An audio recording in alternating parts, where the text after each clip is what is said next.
So this bike leaves a lot to be desired, man. Yamaha is not a bad company. They're gonna build a bike that works. I don't know, man. This isn't really tugging on my heartstrings, but it's missing something. It's missing that X factor. You cannot rely on the power at all. It's not gonna work.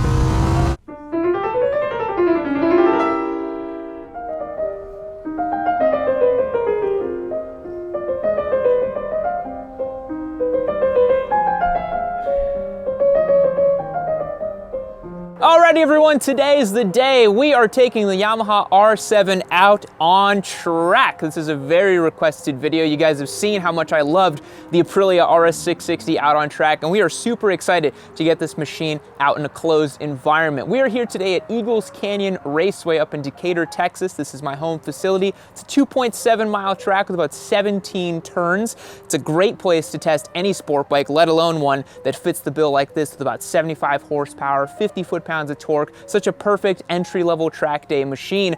And with its fully adjustable suspension and some of the other specifications on this bike, I think it's gonna make for a really, really fun track day toy. Now, you guys know that we have taken this motorcycle out on road. We've done some comprehensive reviews for it on the street, but today we're really gonna see if it lives up to the hype as a fun weekend track day toy. And in case you guys forgot, this is a giveaway motorcycle. Make sure you go over to merch.yamanoob.co, get yourself a piece of merch, a t-shirt, a hat, whatever you want. Every dollar you spend is an entry to win this bad boy right here. You don't want to miss out. But let's go over some of the changes we made to this motorcycle before we head out on track. All right, guys, so the most important thing we've done to this motorcycle is set the preload sag. Now, most motorcycles have the ability to change the preload sag by simply turning a little spanner at the rear shock. We're sitting right about 28 millimeters of sag, which is right between spec of what we want. We then dialed in the suspension up at the front and the rear to make sure it's a little more stiff, a little more compliant for the track day use. Yamaha has in their owner's manual a track day setting that you can put into this bike. I dialed that into their specifications. We're gonna feel it out for the day. If I feel that it's too stiff or a little too weird, I'm gonna dial it back a little bit, but these are our baseline settings for this bike. We've also got the stock S22s on here. We did not slap on any kind of slicks or super courses or anything like that. Still a very street-oriented tire that you can have a lot of fun with on the track. We've dialed in our track day PSIs on these tires. We're working about 31 front, about 28 rear for this setup. Bridgestone claims a 26 at the rear, but it's a little bit cold in the morning today, so we bumped up those pressures just to get us up to spec a little bit sooner while we're out on track. Beyond that, the bike is bone stock. We didn't even have time to put tank grips on it, so this bike is pretty much as it ships from the factory, just with the kind of tweaks here and there just to get it track ready. Now, with all that being said, let's get it out there, let's feel this thing out, let's have some fun.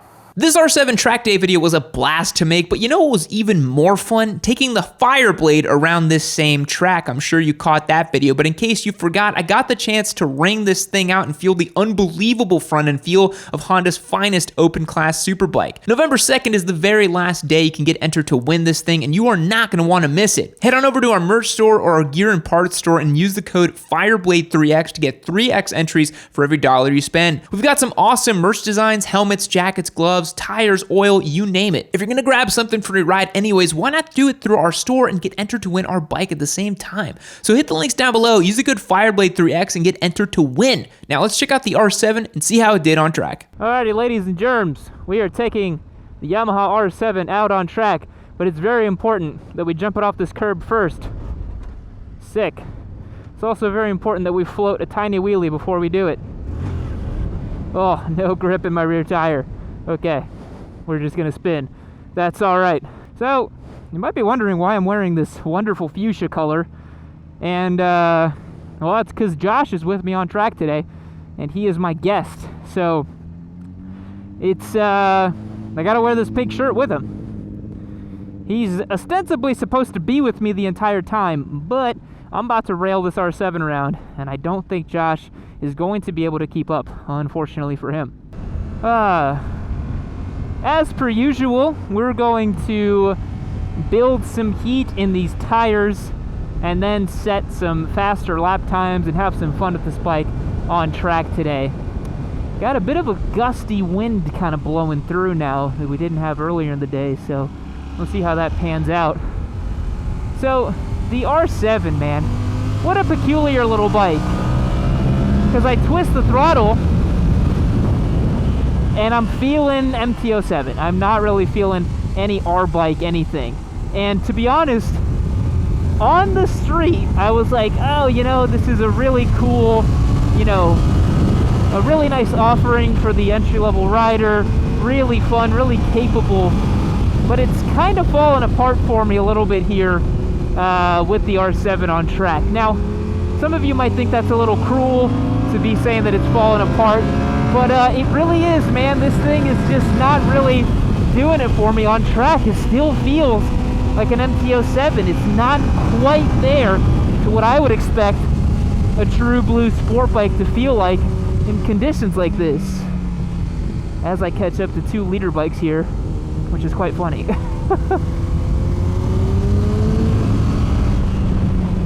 And they are going to absolutely destroy me on this back straight. But I'll catch up to them. I'll probably get them in the braking zones here, being quite lazy on the drive.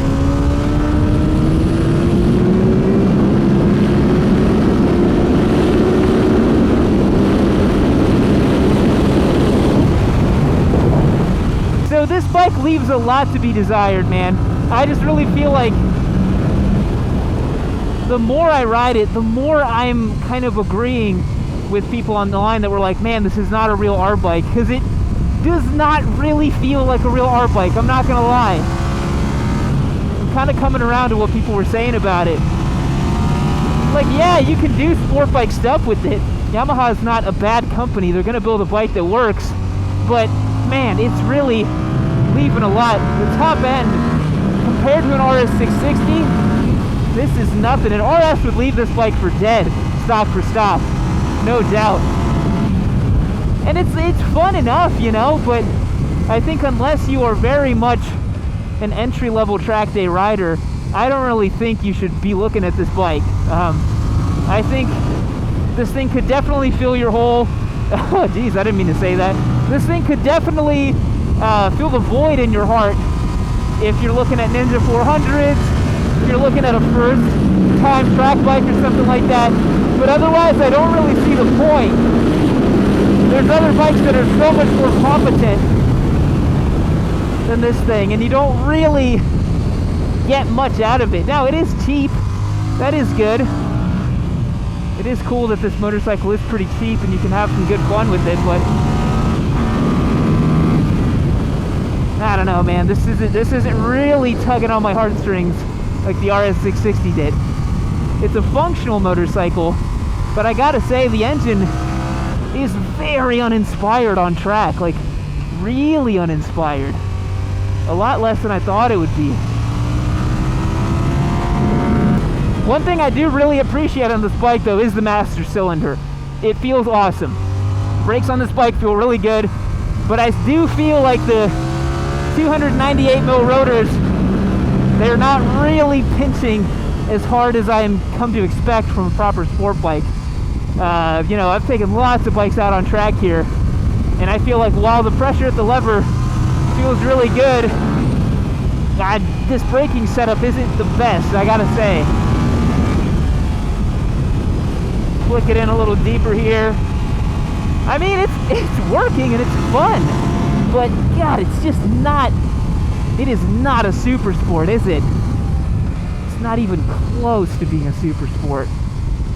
But it's a facsimile of it that works pretty well on the street. I gotta say, it pulls off the trick of you ride it around town and it feels like a sport bike, but it's missing something. It's missing that X factor. Maybe it's the frame, maybe it's the engine, but I mean, this is miserable. You know what I will say? I do like the torque in the mid-range. I feel like I don't really have to worry about whether I'm gonna have power in my RPM band, because this thing makes such linear power. It's boring, but it does make linear power.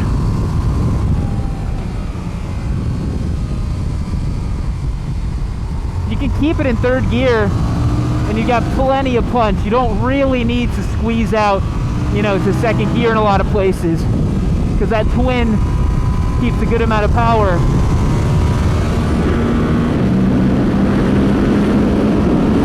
And I will say the ergonomics are pretty easy to ride. This motorcycle doesn't really wear you out at all.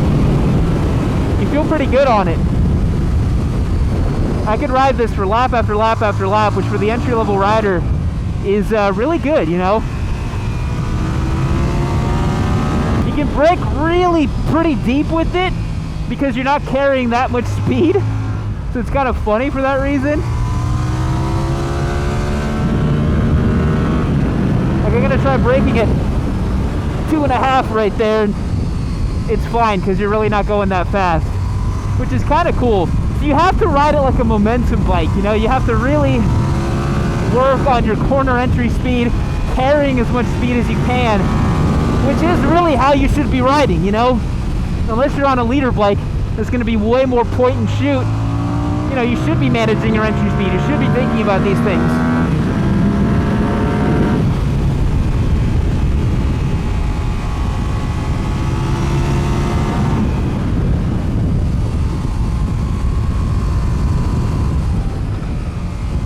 I do appreciate the slipper clutch. It seems to work really well. You can get wide open basically everywhere. Nice feeling. Woo-hoo-hoo! Got some brake fade there. Oh crap, alright. Oh yeah, that's some brake fade. That's probably the pads. That's maybe the rubber lines. I don't even know if this thing has rubber lines. Can't remember. Yeah, I am not getting the stopping power that I had at the start of this session. Gearbox is a little clunky, gotta admit. And if you do buy this bike, you should definitely get the factory quick shifter. I feel like there's no reason why you shouldn't get a quick shifter on this bike.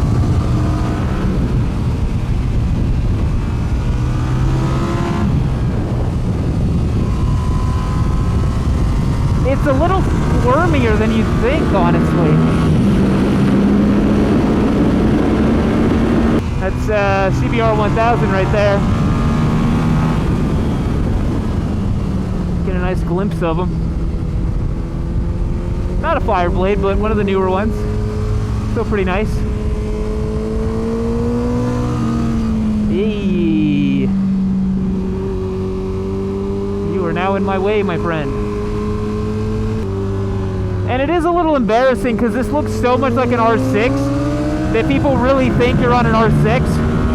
And I wish I could explain to them as they pass by that's like, no, I am on a bike with 75 horsepower. Total momentum bike. You cannot rely on the power at all. It's not going to work. Alright, I'm about to pit out because my gas light is now on. And I hope I don't get stuck out on track again because that's so embarrassing.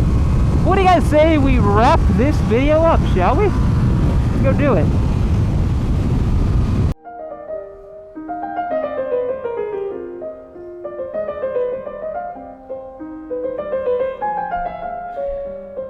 Alright everybody, wrapping the day up here with the R7, and I think everyone wants to know, did it actually do that great on track? Well, it's a complicated question to answer. If you're an entry-level track day rider, if you've bought this as your kind of everyday motorcycle, your weekend tool, all that kind of thing, this bike will work. You will enjoy it, you will like riding it, you can learn a ton with it, and it will provide an adequate track day experience. Notice that I'm choosing my words carefully.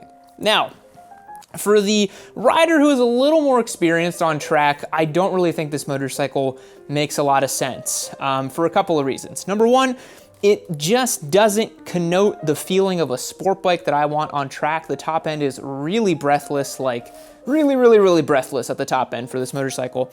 And I just feel like if you're riding on track, you want a bit more of a top end rush. You want a motorcycle that's gonna pull you through all the rev range. The other thing I noticed on this bike is that while everything seems to work fine, that's kind of the theme of the whole motorcycle, is that everything works just well enough. An RS660, for example, just has so much more charm, so much more vibe and effervescence to its chassis and the way that it handles over the R7. I would take an R660 on track over an R7 literally any day of the week. I had way more fun when I took the RS660 out than I did on the R7.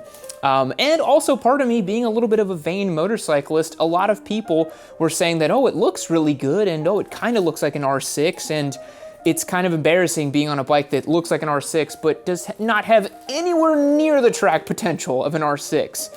But again, for an entry-level track day rider, I think this would be a great option. You can learn a ton with it, but for more experienced motorcyclists who are looking for a little bit of a more cutting-edge, more fun track day experience, I don't really think the R7 cuts the mustard here, so to speak.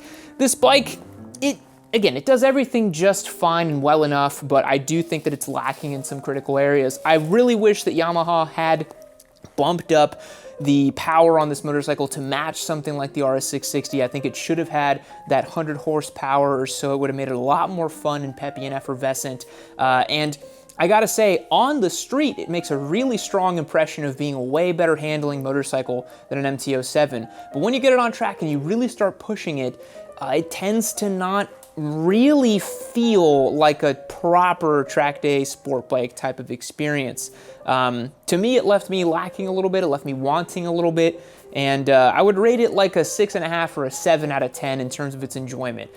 So I think this is primarily aimed for the entry-level track day rider. I don't really think if you are any type of experienced track day rider, you don't need to buy one of these. You should probably just get a 600. You'll have a lot more fun with it. With all that being said, this is a fantastic motorcycle if you want to take it around on the street, ride it on your favorite twisty roads, and occasionally hit up your local track and have some fun with the bike as well. It will not disappoint. Just make sure you get an exhaust because it is quite quiet from stock, and I actually found myself hitting the rev limiter throughout the day because I literally couldn't hear the engine as I was going down the back straight on this motorcycle. But with all that being said, this was a super fun day on the R7. Make sure you hit the links down below and get entered to win this thing. Get yourself a piece of merch, whatever you want. Every dollar you spend is an entry to win this motorcycle right here. We'll catch you in the next one. See you later. All right, look, you don't have to lie to me. If you had time for one Yammanu video all the way to the end, you probably have time for another one. You should probably just click this link and watch the video right over here. I promise it's gonna be good. You won't regret it. Seriously, you should just click it. I'm sure it's good. We only make good stuff around here. You should just watch it. Why are you still here?